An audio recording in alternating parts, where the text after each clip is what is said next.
in the morning. Hey everyone, welcome back to our channel on this beautiful day. We are so thrilled to have you here with us again to dive into the latest craziness from Genoa City.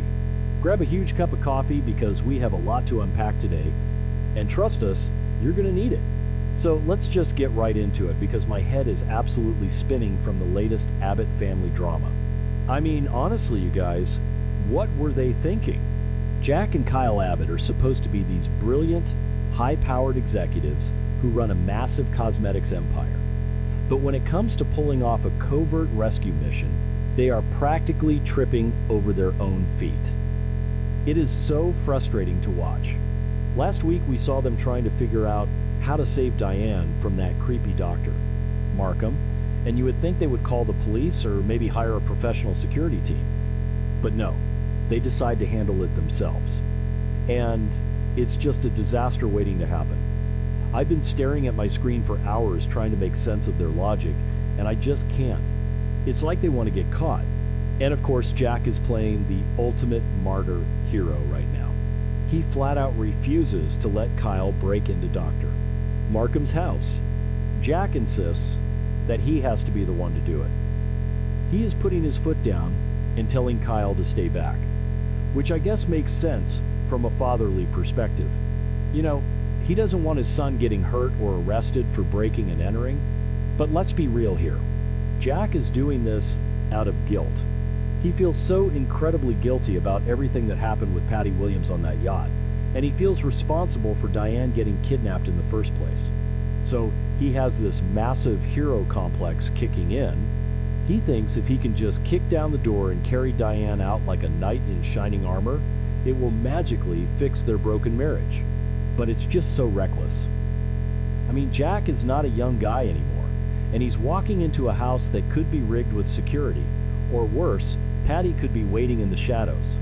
So while Jack is puffing out his chest and playing the lone wolf, Kyle decides to go completely rogue.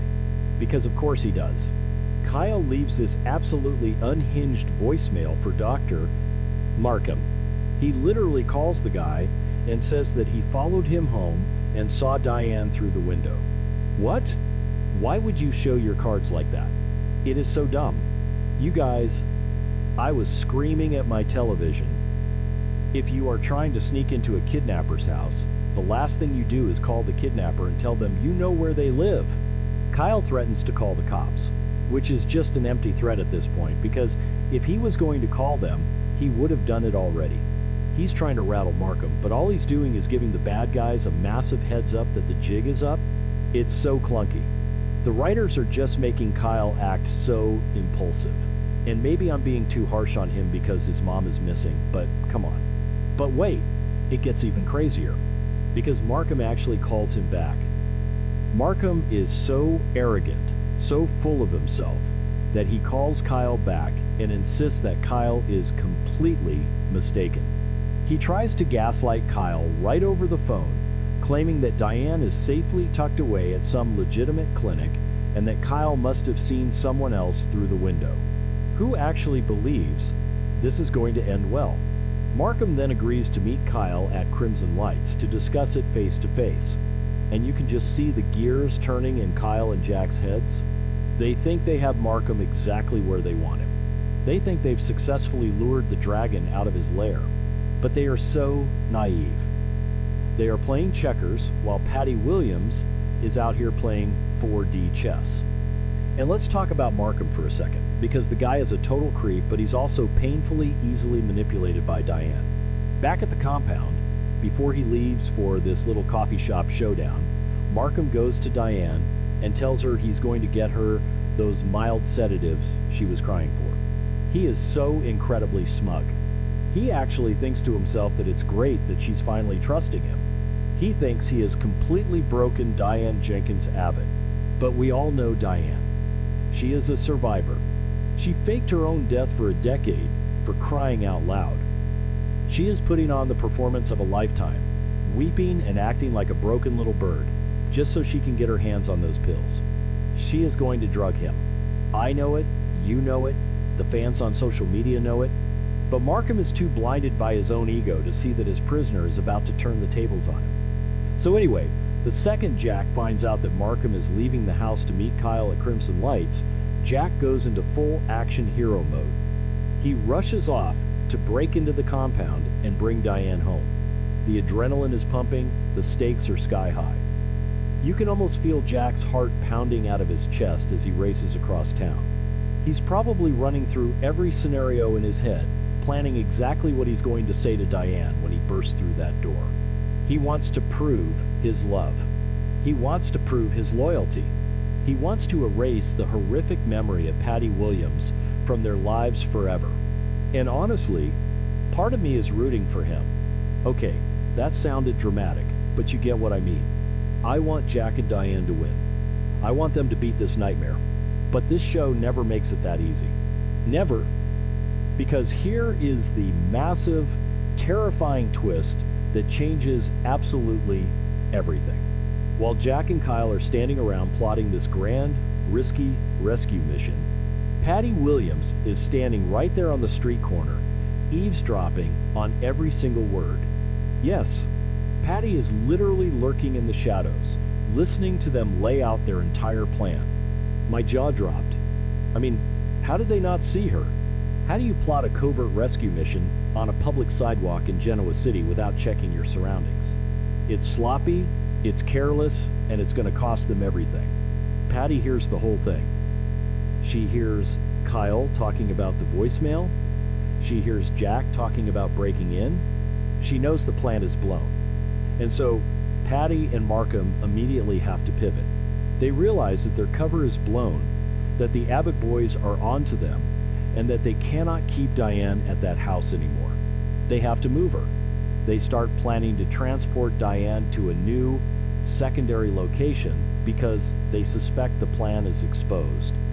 And this is where my anxiety just goes through the roof.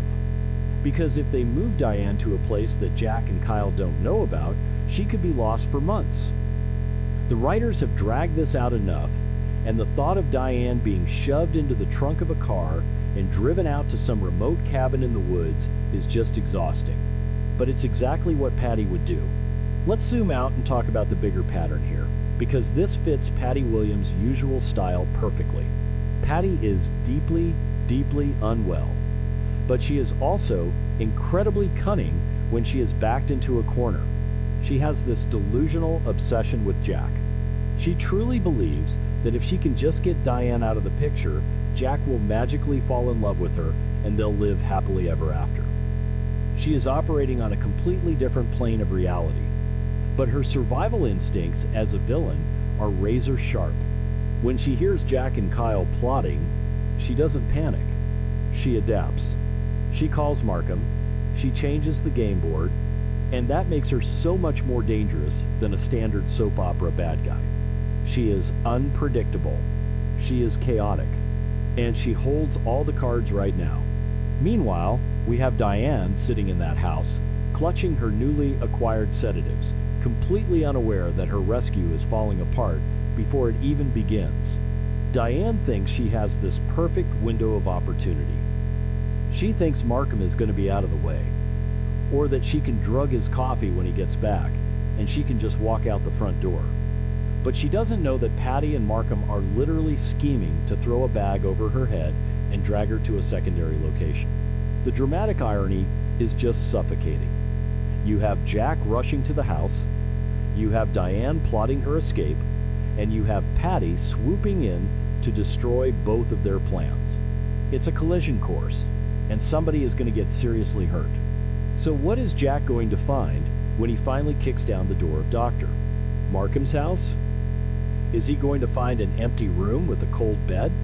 Is he going to find signs of a struggle? Or worse, is he walking straight into a trap?